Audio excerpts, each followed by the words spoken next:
د شپې داستان.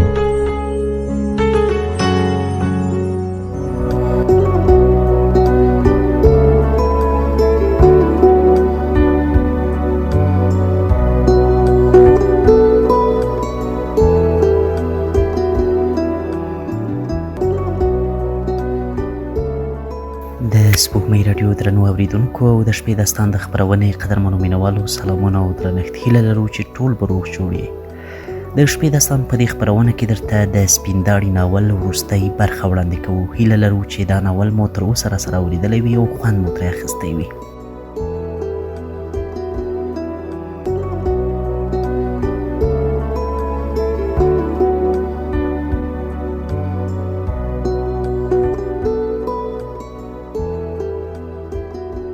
یوه ورځ جمحال په خپل دغه جلات ورغورځېد. د یوه ځنګلي ځناور غوندې یې پر مرۍ خوله ور ولګوله او د غوڅولو هڅه یې وکړه. تر دې پیښې وروسته دغه وینه څښونکی بندي د نه اصلاح کېدونکو مجرمانو یوه تور غار ته یوازې واچول شو. د دې غار چت، دیوالونه او نس له اوسپنې جوړ ول. نور د لمر او اسمان لیدل د تل لپاره پرې حرام شول. ورځې یوه تیاره غروب او شپه یوه تکه توره چوپتیا وه. ګواکې ژوندی یې په اوسپنیز ګور منډلی و. نور یې نه انساني څېره لیدله او نه یې کوم غږ تر غوږو کېده. کله چې به یې خواړه ور وغورځول دی به لکه په قفس کې پروت ځناور غورېد. کله ناکله به یې د شپې و ورځې خپله د زړه په ژورو کې خښه کینه او کرکه د زمري تر غومباړو هم په لوړ درانه غږ د نړۍ ټولو غوږونو ته رسوله. کله کله به بیا غلی کېده، سپون به یې ته خوله نه راایست او خاموش او آرام اروا به یې په خپل ځان کې سره خوړل کېده. دا د هغه ویرونکي انسان او زراور د وحشتناک شتون د ښکاره کولو یو څه بیلګې وي او د زنځیري لیونیانو له مغزه هم له دې پرته د بل ډول غبرګون ته نه شي کېدی. 3 کاله یې په دغه حال تیر کړل. تر یوه شپه له هغه غاره وتښتېد.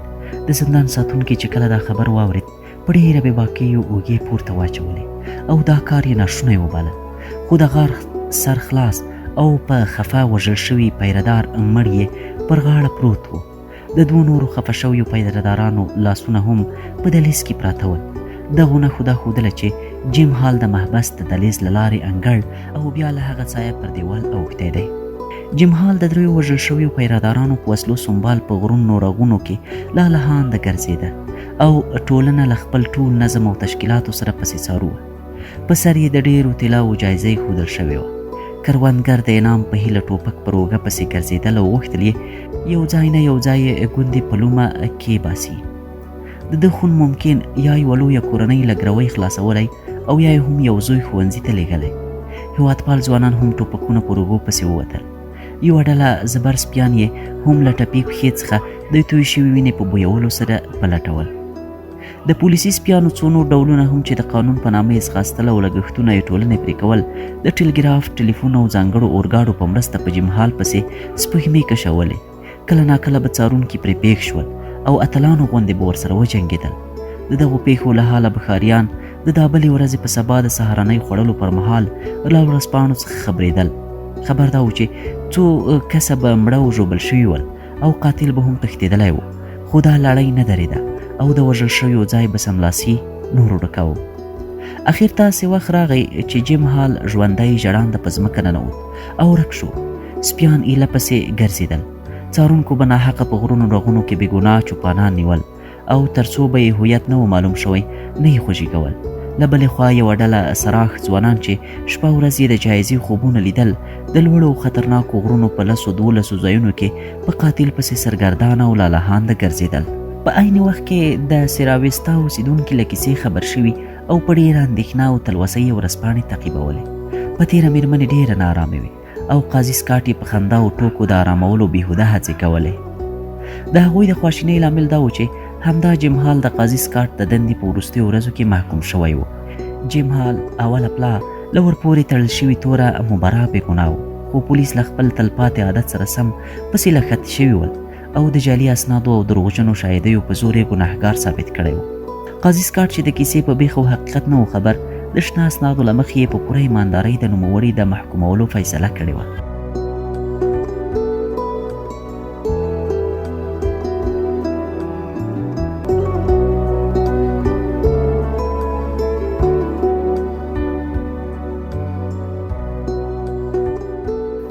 مګر جیم هال دی هم د پولیسو ملګری باله.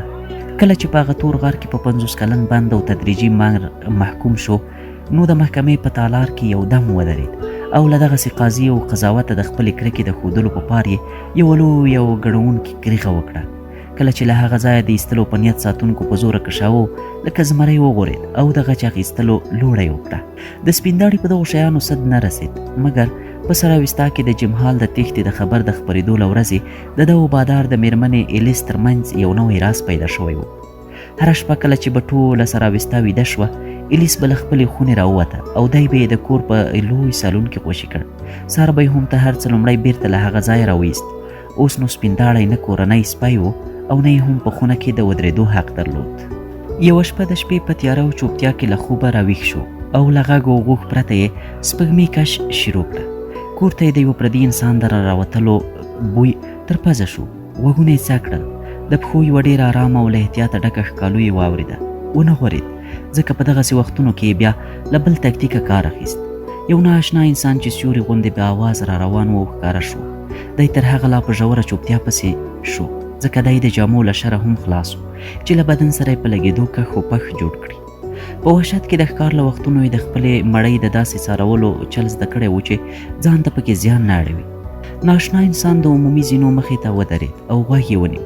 سپین داړی لکه مړی ناښوره ولاړ او تر مخکې لا زیات څارو. د زینو په بر سر کې د بادار خونه او د هغه څنګ ته یې د هغه د نورو تیرونو دوستانو کوټې وې. د ملا ویښتان یې پر بربرېدل شوه خو بیا هم منتظر شو. د نااشنا انسان ګامونه پورته او په زینو کې پر خطو شول. سپین داړي په هماغه شیبه کې ګزار وکړ. له خپل عادت سره سم یې بې له دې چې مقابل طرف په خبر شي خپل بدن یې له مچلوزغې څخه د وارد شوې ډبرې غوندې مخ ته ور وغورځاوه او د هغه نااشنا انسان پر شا ور ونښت. مخکنۍ پښې یې پر اوږو ورچنګ شوې او بې رحمه داړې یې په څټ کې ورخښې. نااشنا انسان د شا پر تخته ور ولوېد او دواړه ډېر سخت له ځمکې سره وجنګېدل. د کور غړي ترهېدلي له خوبه را وغورځېدل. ټولو د زینو خواته سرونه خم کړي ول او له هغه ځایه د شیطانانو جنګ ته ورته اوازونه اورېدل. د توپنچې د ټکانو او د غورېدا او غړومبېدا غږونه سره ګډ ول. د یو انسان دردونکې او له ویرې ډکه چیغه پورته شوه. وروسته د هندارو ماتېدو او میزونو او څوکیو د چپه کېدو غږونه واورېدل شول. سملاسي یوه مرګونې چوپتیا خپره شوه. وروسته د هغې تپې تیارې له زړه څخه یو څو داسې غږونه پورته شول لکه د اوبو پر سر چې کوبی چاودي او شپېلکی کوي او هغه هم د سترګو په رپ کې بیرته غلي شول. ویډن سکاټ د ګروپ تړۍ ته ټک ورکړ او ځینې د تکاوۍ لار په رڼا کې غرق شو. پلار او زوی توپنچې په لاس ډېر په احتیاط راښکته شول خو نور خیر و خیرات و. د چپه او راسته پرتو میزونو او څوکیو ترمنځ یو سړی پر اړخ پروت او پر مخ یې بازو ورړنګ شوی و. ویډن سکاټ پرې ورچوخ شو. لاس یې ځینې ایسته کړ او مخ یې رڼا ته راوڅرخاوه. مره یې دوه چړاخه وه او مړ و. قاضي سکاټ بې اختیاره چیغه کړه جیم هال. پلار او زوی یو بل ته سره وکتل او د کتو په معنا هم پوه شول. وروسته د سپین داړي خواته ورغلل. هغه هم په پټو سترګو په اړخ پروت و. زیږمې یې ورو غوندې سره ولاړې او په ورچغو شویو کسانو ته یې کتل لکه یې بې واکه سره وښورېده چې خپل بادار ته سلام وکړي. ویډن سکاټ په مهربانۍ لاس پې تېر کړ او د هغه د مننې په دوو یو خور ته خوله راویست خو بیرته یې سپوږمۍ ورسره ورغلې. سر یې ولوېد او بدن یې سوړ پوړ او بې حرکته پاتې شو. سملاسي یو جراح ته زنګ ووهه. کله چې هغه له ښاره راورسېد سهارنۍ رڼا کړکۍ روښانه کړې وې. جراح یو نیم ساعت سپین داړی وکوت او وروسته یې وویل که رښتیا راباندې وایاست نو دا سپی په زور کې یو د ژوندي پاتې کېدو چانس لري ځکه سربیره پر دننیو ټوپونو ځینې تللې وینه یې یو لاس او درې پوښتۍ ماتې شوي دي او یوه پوښتۍ هم په سږي ننوتلې ده. خامخا یې پورته غورځولی او له ځمکې ویشتلی دی.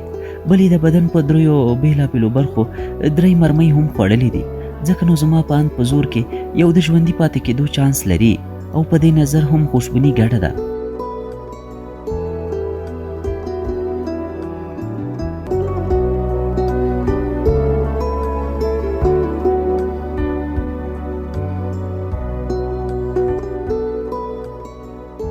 په حقیقت کې چانس په 1000 کې یو دی.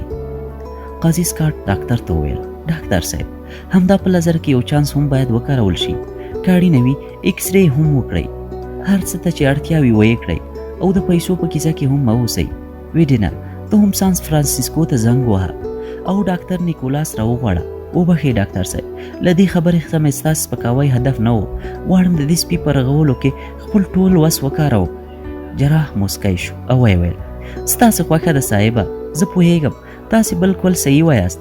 د دغه حیوان باید انسان غوندې یو ناروغ هلک غوندې پالنه وشي. زه پر 10 بجې بیا یو ځل راځم، تاسې وخت پر وخت طبه چکوئ. د سپینداړي ټپونه په بشپړه پاملرنه پټی شو. ځینو وړاندیز وکړ چې باید یو ځانګړی پالونکی ورته ونیول شي، خو د سکاټ لوڼو ونه منله او خپله یې د هغې څارنه پر غاړه واخیست. سپینداړی دومره په چټکۍ روغېدی چې د ژغورنې چانس یې په 0 کې یو ته رالوړ شو. ډاکټر په خپل نظر کې تېروتلی و، ځکه هغه تر دې دمه یوازې له تمدنه آشنا او په ښارونو کې رالوی شوي کمزوري ناروغان درملي کړي ول. د سپینداړي ځواک سرچپه او بیخي بل شی و، نه یې له وحشته سرچینه اخیسته، نو هغه هم د دغې اشتباه له امله ډېر ګرم نه و. د زخمونو پټیو او ګچبندیو له سپینداړي د خورېدو شونتیا اخیستې او په یو زنځیر تړلې بندي یې اړولی و. خوار ورځ تر بلې کمزوری کېده، په ساعتونو به ویده و. اکثره به د خوب له ځوله راوغورځېد او لړزېده به. په خوب لیدلې اروا به یې ویې لیدلې چې شاوخوا پرې راتاویږي. خوب یې لید چې له کیس سره په سمڅه کې اوسي او خورا نیکمرغه ژوند لري. خوب یې لید چې په ډار او لړزه ډیګري بریو پښو ته ورڅرخېږي او په دې ډول خپل درنښت ورته څرګندوي. خوب یې لید چې د واورو د ګاډۍ کشونکو سپیانو مخکښ شوی، له لیپ لیپ سره پر واوره لکه باد داسې ځغلي او د متسیا قمچینې یې ساه خولې ته راوستلې ده. له بیوټي سمیټ سره خپل کړه او جن ژوند او هغه مهال کړي جنګونه یې په خوب لیدل. په خوب کې به یې داسې نارې و کریغې وهلې چې تا به ویل اوس هم په جنګ دی. تر ټولو بد خوب یې دا و چې لیدل یې د بوټو په منځ کې یوه هوښیاره خاڼۍ ته کمین نیولی او له ونې څخه د راکوزېدو لار یې څاري. کله چې هغه بالاخیره راښکته کېږي او دی غوټه پرې وهي، نو هغه یو دم په ډېره لویه ویرونکي اورګاډي بدلیږي. دا اورګاډی ګڼونکي چیغې وهي، شاوخوا د اور بڅري ترې بادېږي او د یو عظیم غره غوندې پر ده ورغورځي او غواړي په یوه حمله کې د ستوني تیر کړي. بیا به یې په شنه اسمان کې یو ښکاري باز لید چې شاوخوا دورې وهي. دی په نښه کړی دی او غواړي په خپلو خوني پنجو کې پورته کړي او له راغوټه کېدو سره سم بیا په هماغه لویه ویرونکي برېښنایي اورګاډي بدلیږي. خوب یې لید چې بیا د بیوټي سمیټ په لاس ورغلی، نندارچیان یې تر قفس راتاو دي. دی دننه لر او بر ګرځي او له دروازې څخه د یو حریف ورته نه ایستلو ته منتظر دی. ور خلاصېږي خو د حریف پر ځای هماغه لاتني برېښنایي اورګاډی راښکاره کېږي او په ده برید کوي.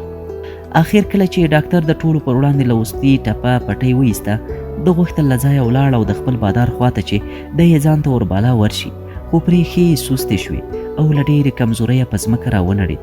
له ډېره شرمه سر په ځړېدو شو او همالته میخ شو، ځکه د خپل بادار امر یې نو په ځای کړی.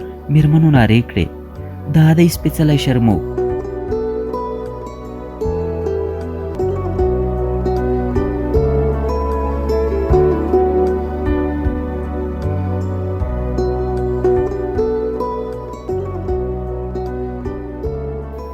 قاضي سکاټ د صوبې او بریا په ډکه څېره وکتل او ویې ویل: ما ویل چې دا شرموښ دی او سم مې ویلي ول.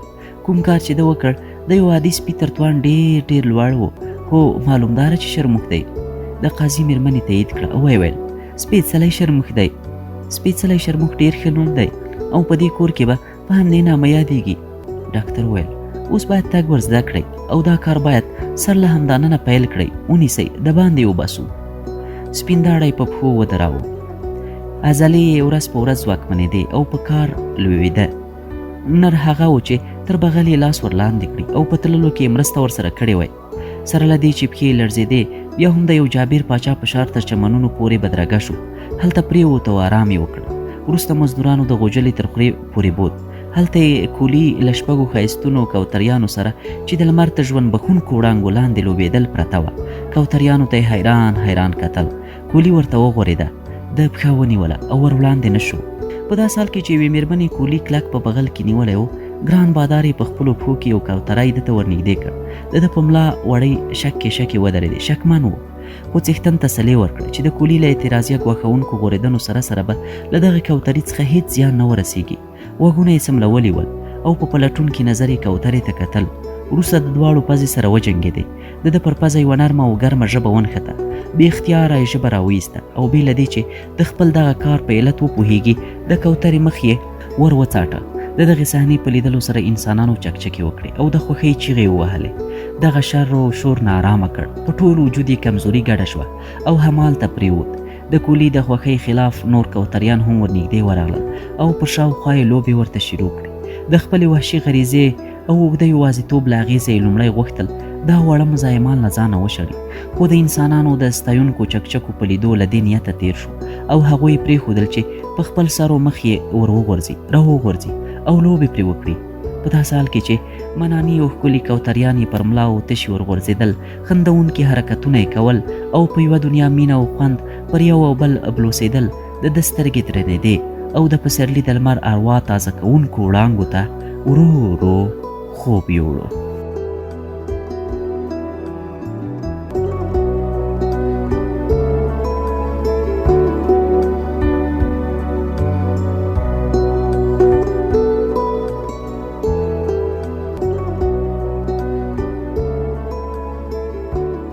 د سپوږمۍ راډیو درنو اوریدونکو او د شپې داستان د خپرونې قدرمنو مینوالو، د سپینداړي ناول په همدې ځای پای ته ورسید. په یوه بله خپرونه کې به تاسو ته یو بل ناول وړاندې کوو. هیله من یو د شپې داستان خپرونې را سره په خورا مینه او لیوالتیا واورئ.